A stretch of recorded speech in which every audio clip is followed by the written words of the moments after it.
All right, today we're going to talk about one of the things that I notice the most about my older clients. When I say older clients, people over 50. I've noticed it quite often. The place that they suffer the most, it seems like, is in their lower body strength, flexibility, and balance. And this is normal. Most people, as they get older, become a little bit more sedentary. They don't move around that much. When they do, it's very controlled. So one of the most important things that we can work on as an older adult is lower chain, strength, flexibility, and balance.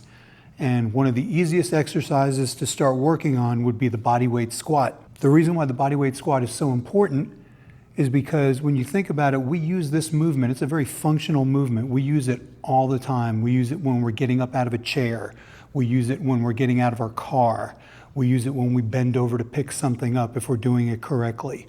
So it is a very functional movement that could be done just about anywhere. When you think about strength, strength in our squat comes from the big players, It comes from our quadriceps, our thigh muscles, our glutes, our butt muscles, and our hamstrings, the back of our legs.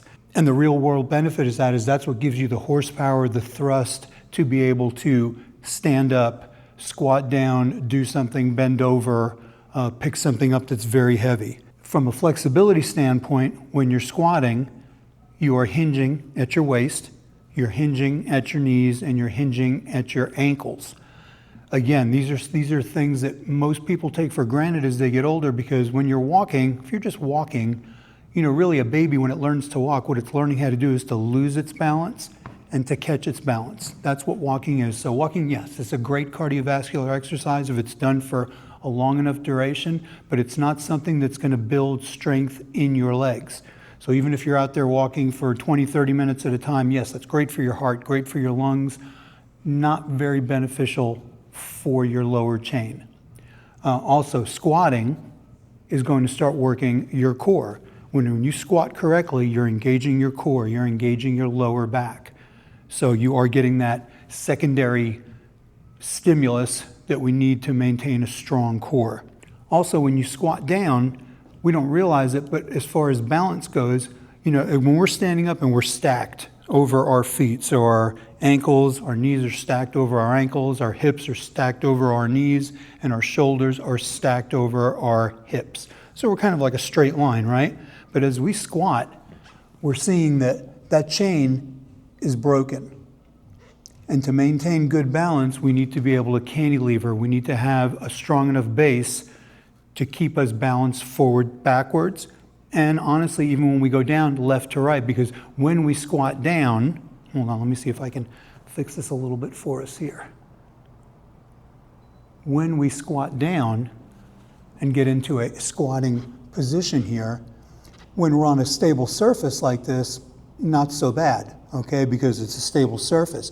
But there are micro adjustments that are going on in your calf muscles, and your peroneal muscles on the side here, that if you stayed in this position long enough, you would start to tremble because those muscles are getting fatigued. It's not just your quadriceps and your glutes and your hamstrings.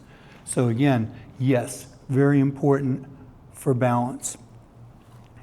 All right, so let's look at proper form real quick. I don't want to make this a long video. I just kind of wanted to touch on this because this is something that I notice frequently. So when you're squatting down, first thing you want to do is you want to plant your feet shoulder width apart to start, You want to sit back towards your heels. You don't want your knees to come out way past your toes.